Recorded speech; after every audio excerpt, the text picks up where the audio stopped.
الله أكبر. الحمد لله رب العالمين الرحمن الرحيم مالك يوم الدين إياك نعبد وإياك نستعين اهدنا الصراط المستقيم صراط الذين أنعمت عليهم غير المغضوب عليهم ولا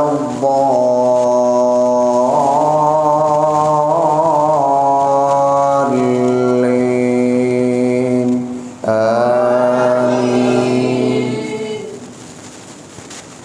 بسم الله الرحمن الرحيم. طه ما أنزلنا عليك القرآن لتشقى إلا تذكرة لمن يخشى تنزيلا ممن خلق الأرض والسماوات العلى الرحمن على العرش استوى له ما في السماوات وما في الأرض وما بينهما وما تحت الثرى وإن تجهر بالقول فإنه يعلم السر وأخفى الله لا إله إلا هو له الأسماء الحسنى وهل أتاك حديث موسى إذ رأى نارا فقال لأهلهم كثوا إني آنست نارا لعلي آتيكم منها بقبس أو أجد على النار هدى فلما أتاها نودي يا موسى إني أنا ربك فاخلع عليك إنك بالوادي المقدس طوى وأنا اخترتك فاستمع لما يوحى إنني أنا الله لا إله إلا أنا فاعبدني وأقم الصلاة لذكري إن الساعة آتية أكاد أخفيها لتجزى كل نفس بما تسعى ولا يصدنك عنها من لا يؤمن بها واتبع هواه فتردى وما تلك بيمينك يا موسى قال هي عصاي أتوكأ عليها وأهش بها على غنمي ولي فيها مآرب أخرى قال ألقها يا موسى فألقاها فإذا هي حية تسعى قال خذها ولا تخف سنعيدها سيرتها الأولى وازمم يدك إلى جناحك تخرج بيضاء من غير سوء أخرى لنريك من آياتنا الكبرى اذهب إلى فرعون إنه طغى قال رب اشرح لي صدري ويسر لي أمري واحلل عقدة من لساني يفقه قولي واجعل لي وزيرا من أهلي هارون أخي اشدد به أذري وأشركه في أمري كي نسبحك كثيرا ونذكرك كثيرا إنك كنت بنا بصيرا قال قد أوتيت سؤلك يا موسى ولقد مننا عليك مرة أخرى إذ أوحينا إلى أمك ما يوحى أن اقذفيه في التابوت فاقذفيه في اليم فليلقه اليم بالساحل يأخذه عدو لي وعدو له وألقيت عليك محبة مني ولتصنع على عيني إذ تمشي أختك فتقول هل أدلكم على من يكفله فرجعناك إلى أمك كي تقر عينها ولا تحزن وقتلت نفسا فنجيناك من الغم وفتناك فتونا فلبست سنين في أهل مدين ثم جئت على قدري يا موسى واصطنعتك لنفسي اذهب أنت وأخوك بآياتي ولا تنيا في ذكري اذهبا إلى فرعون إنه طغى فقولا له قولا لينا لينا لعله يتذكر أو يخشى قالا ربنا إننا نخاف أن يفرط علينا أو أن يطغى قال لا تخافا إنني معكما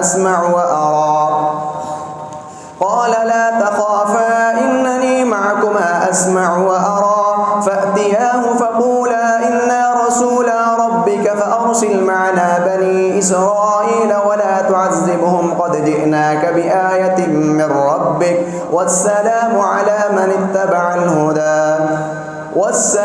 على من اتبع الهدى إنا قد أوحي إلينا أن العذاب على من كذب وتولى قال فمن ربكما يا موسى قال ربنا الذي أعطى كل شيء خلقه ثم هدى قال فما بال القرون الأولى قال علمها عند ربي في كتاب لا يضل ربي ولا ينسى ومن أعل لكم الأرض مهدا وسلك لكم فيها سبلا وأنزل من السماء ماء فأخرجنا به أزواجا من نبات شتى كلوا وارعوا أنعامكم إن في ذلك لآيات لأولي النهى خلقناكم وفيها نعيدكم ومنها نخرجكم تارة أخرى ولقد أريناه آياتنا كلها فكذب وأبى قال أجئتنا لتخرجنا من أرضنا بسحرك يا موسى فلنأتينك بسحر مثله فاجعل بيننا وبينك موعدا لا نخلفه نحن ولا أنت مكانا سوى قال موعدكم يوم الزينة وأن يحشر الناس ضحى فتولى فرعون فجمع كيده ثم أتى قال لهم موسى ويلكم لا تفتروا على الله كذبا فيسحتكم بعذاب وقد خاب من افترى فتنازعوا أمركم بينكم فأسروا النجوى قالوا إن هذان لساحران يريدان أن يخرجاكم من أرضكم بسحرهما فيذهبا بطريقتكم المثلى فأجمعوا كيدكم ثم أتوا صفا وقد أفلح اليوم من استألى قالوا يا موسى إما أن تلقي وإما أن نكون أول من ألقى قال بل ألقوا فإذا حبالهم وعصيهم يخيل إليه من سحرهم أنها تسعى فأوجس في نفسه خيفة موسى قلنا لا تخف إنك أنت الأعلى وألق ما في يمينك تلقف ما صنعوا إنما صنعوا كيد ساحر ولا يفلح الساحر حيث أتى فألقي السحرة سجدا قالوا آمنا برب هارون وموسى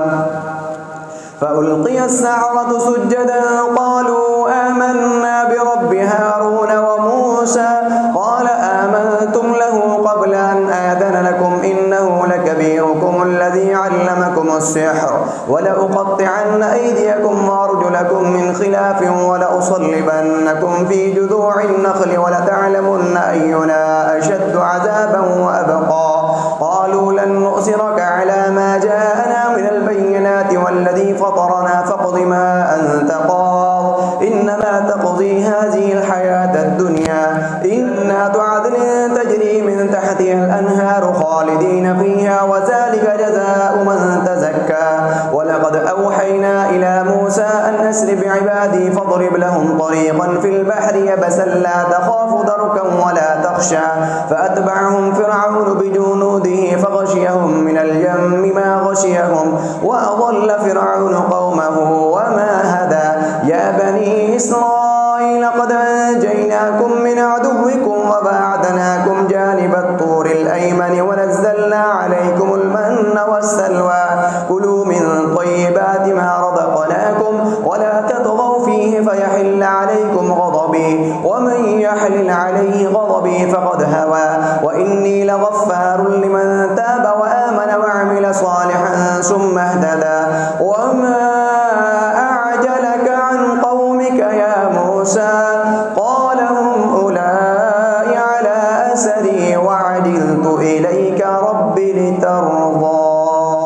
قال فإنا قد فتنا قومك من بعدك فأضلهم السامري فرجع موسى إلى قومه غضبان أسفا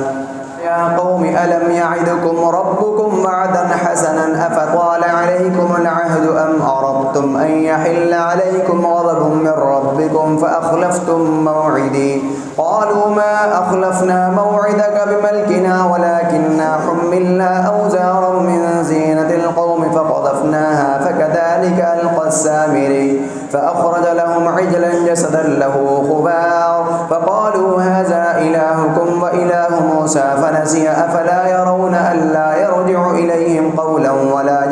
ولا يملك لهم ضرا ولا نفعا ولقد قال لهم هارون من قبل يا قوم إنما فتنتم به وإن ربكم الرحمن فاتبعوني وأطيعوا أمري قالوا لن نبرح عليه عاكفين حتى يرجع إلينا موسى قال يا هارون ما منعك إذ رأيتهم ضلوا ألا تتبعني أفعصيت أمري قال يا ابن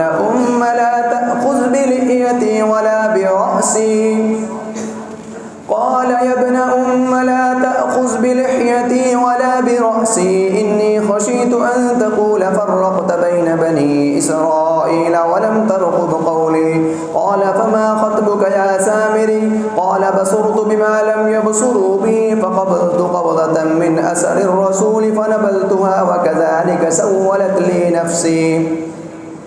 قال فاذهب فإن لك في الحياة أن تقول لا مساس وإن لك موعدا لن تخلفه وانظر إلى إلهك الذي ظلت عليه عاكفا لنحرقنه ثم لننسفنه في اليم نسفا إنما إلهكم الله الذي لا إله إلا هو وسع كل شيء علما كذلك نقص عليك من أنباء ما قد سبق وقد آتيناك من لدنا ذكرا ومن أعرض عنه فإنه يحمل يوم القيامة وزرا خالدين فيه وساء لهم يوم القيامة حملا يوم ينفخ في السور ونحشر المجرمين يومئذ زرقا يتخافتون بينهم إن لبثتم إلا عشرا نحن أعلم بما يقولون إذ يقول أمثلهم طريقة إن لبثتم إلا يوما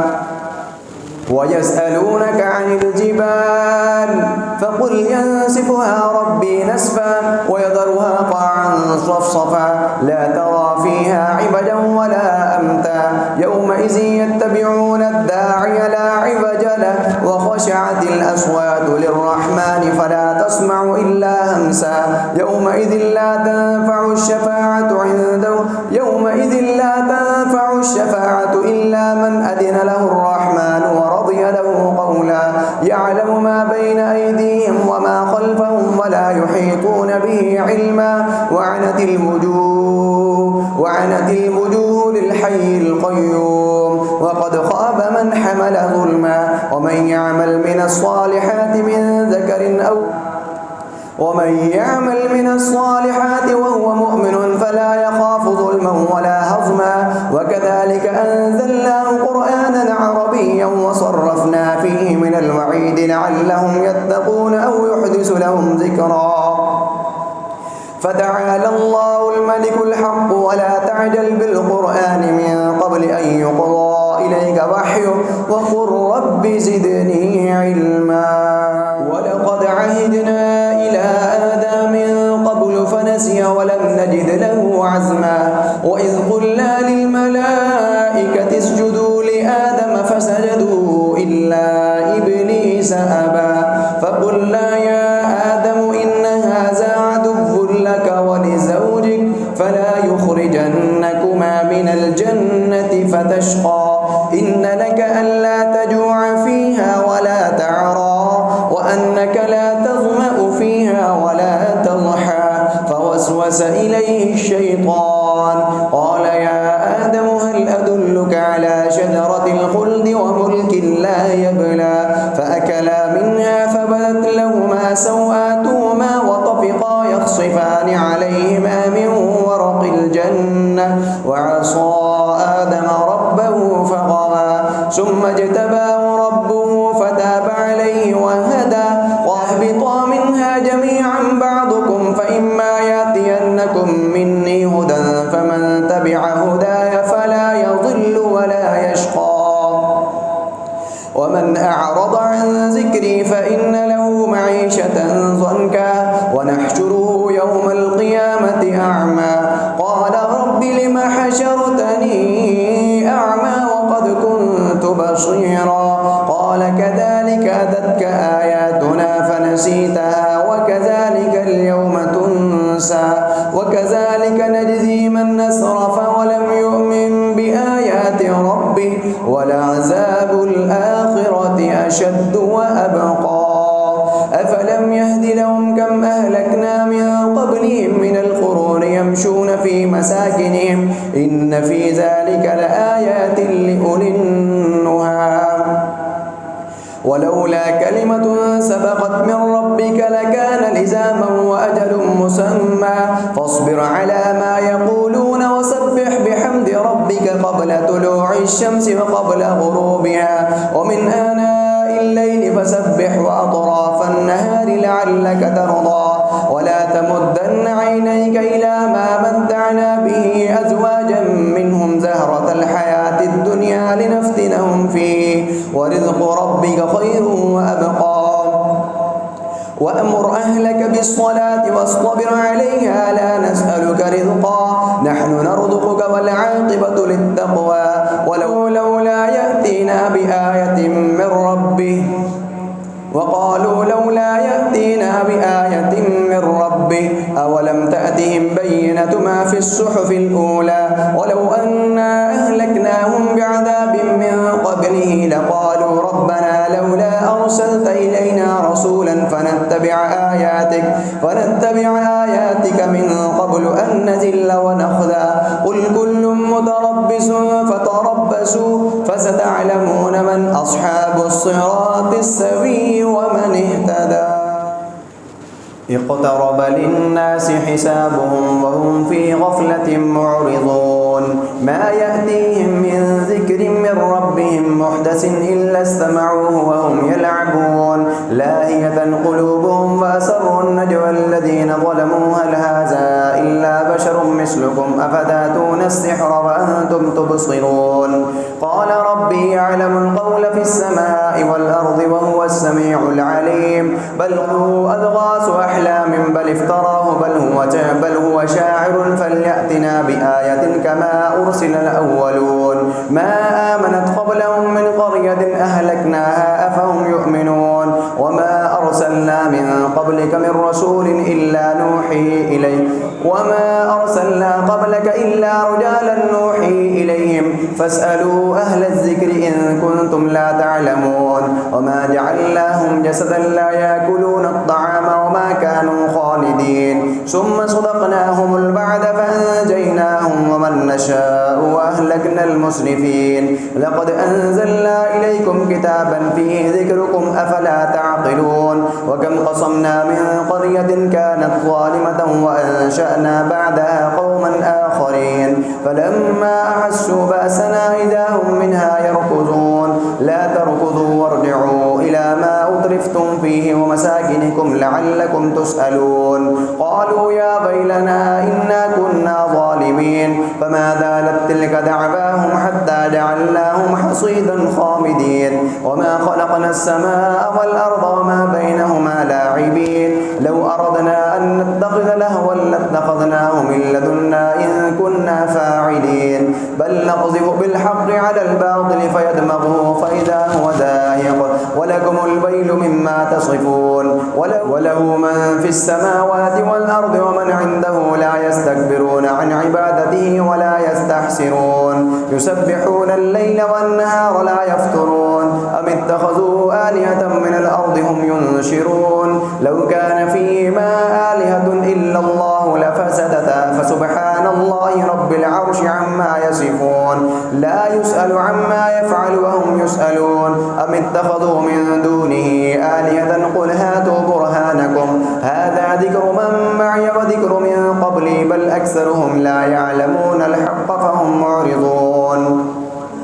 وما أرسلنا من قبلك من رسول إلا نوحي إليه أنه لا إله إلا أنا فاعبدون وقالوا اتخذ الرحمن ولدا سبحانه بل عباد مكرمون لا يسبقونه بالقول وهم بأمره يعملون يعلم ما بين أيديهم وما خلفهم ولا يشفعون إلا لمن ارتضى وهم من خشيته مشفقون ومن يقل منهم إني إله من دونه فذلك نجزيه جهنم كذلك نجزي الظالمين بل متعنا هؤلاء وآباءهم حتى طال عليهم العمر أفلا يرون أنا ناتي الأرض ننقصها من أطرافها أفهم الغالبون قل إنما أنذركم بالوحي ولا يسمع الصم الدعاء إذا ما ينظرون ولئن مستهم نفحة من عذاب ربك ليقولن يا ويلنا إنا كنا ظالمين ونضع الموازين القسط ليوم القيامة فلا تظلم نفس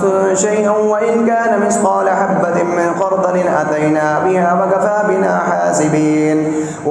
ولقد آتينا موسى وهارون الفرقان وضياء وذكرا للمتقين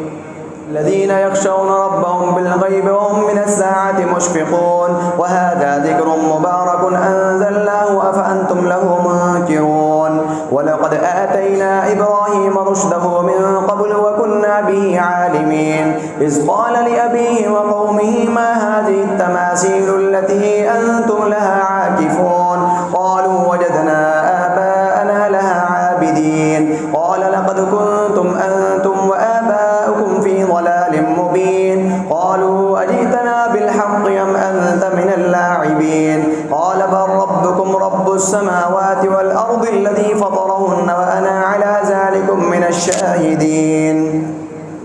وتالله لأكيدن أصنامكم بعد أن تولوا مدبرين فجعلهم جزاذا إلا كبيرا لهم لعلهم إليه يرجعون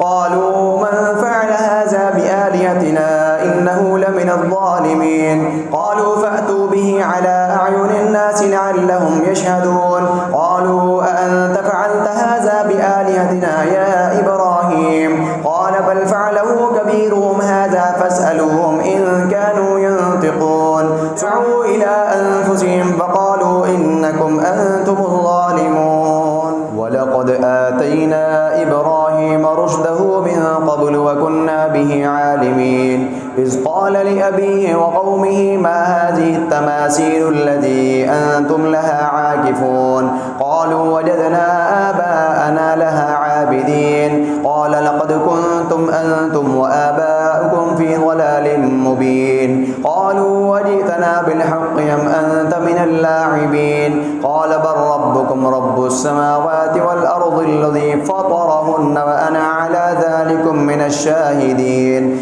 وتالله لأكيدن أصنامكم بعد أن تولوا مدبرين فجعلهم جزاذا إلا كبيرا لهم لعلهم إليه يرجعون قالوا من فعل هذا بآلهتنا إنه لمن الظالمين قالوا سمعنا فتى يذكرهم يقال له إبراهيم قالوا فأتوا به على أعين الناس لعلهم يشهدون قالوا وأنت فعلت هذا بآلهتنا يا إبراهيم قال بل فعله كبيرهم هذا فاسألوهم إن كانوا ينطقون فرجعوا إلى أنفسهم فقالوا إنكم أنتم الظالمون ثم نكسوا على رؤوسهم لقد علمت ما هؤلاء ينطقون قال أفتعبدون من دون الله ما لا ينفعكم شيئا ولا يضركم أف لكم ولما تعبدون من دون الله أفلا تعقلون قالوا حرقوه وانصروا آلهتكم إن كنتم فاعلين قلنا يا نار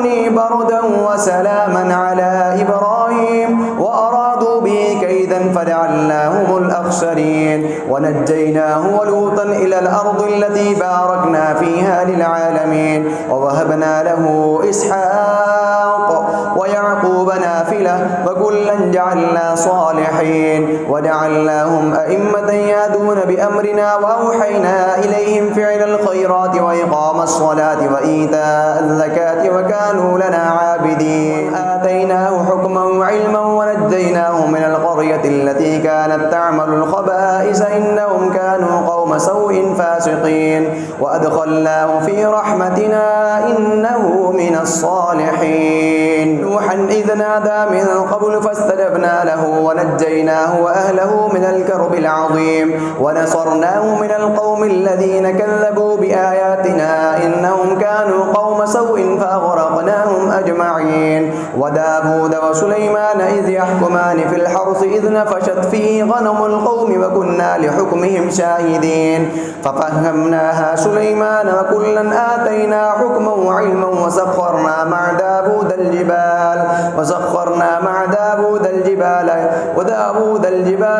يسبحن والطير وكنا فاعلين وعلمناه صنعة لبوس لكم لتحصنكم من بأسكم فهل أنتم شاكرون ولسليمان الريح عاصفة تجري بأمره إلى الأرض التي باركنا فيها وكنا بكل شيء عالمين ومن الشياطين من يغوصون له ويعملون عملا دون ذلك وكنا لهم حافظين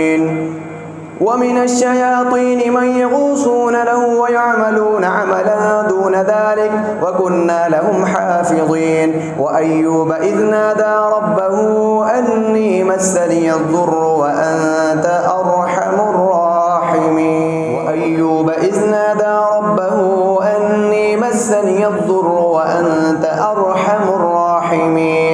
فاستجبنا له فكشفنا ما به من ضر وآتيناه أهله ومثلهم معهم رحمة من عندنا وذكرى للعابدين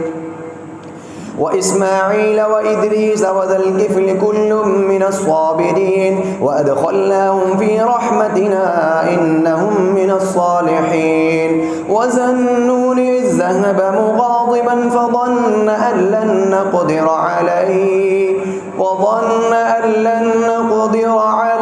فنادى في الظلمات أن لا إله إلا أنت سبحانك إني كنت من الظالمين فاستجبنا له ونجيناه من الغم وكذلك ننجي المؤمنين وزكريا إذ نادى ربه رب لا تذرني فردا وأنت خير الوارثين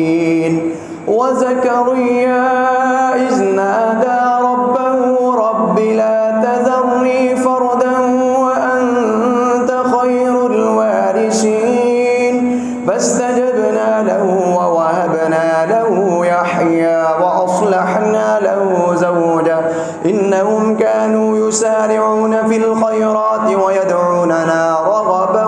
ورهبا وكانوا لنا خاشعين والتي أحصنت فرجها فنفخنا فيها من روحنا وجعلناها وابنها آية للعالمين إن هذه أمتكم أمة واحدة وأنا ربكم فاعبدون وتقطعوا أمرهم بينهم كل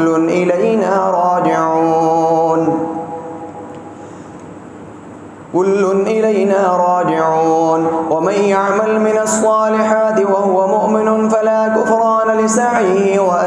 وإنا له كاتبون وحرام على قرية أهلكناها أنهم لا يرجعون حتى إذا فتحت يأجوج ومأجوج وهم من كل حدب ينسلون واقترب الوعد الحق فإذا هي شاخصة أبصار الذين كفروا يا ويلنا قد كنا في غفلة من هذا بل كنا ظالمين إنكم وما تعبدون من دون الله حصب جهنم أنتم لها واردون لو كان هؤلاء آلهة ما وردوها وكل فيها خالدون لهم فيها زفير وهم فيها لا يسمعون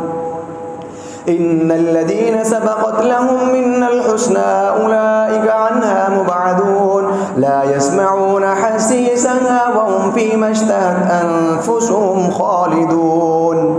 لا يحزنهم الفزع الأكبر وتتلقاهم الملائكة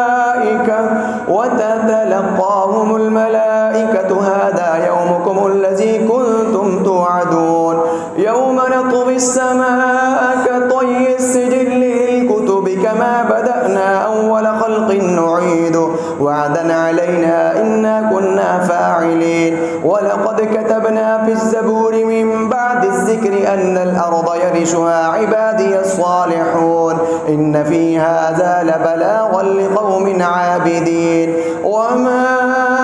أرسلناك إلا رحمة للعالمين قل إنما يوحى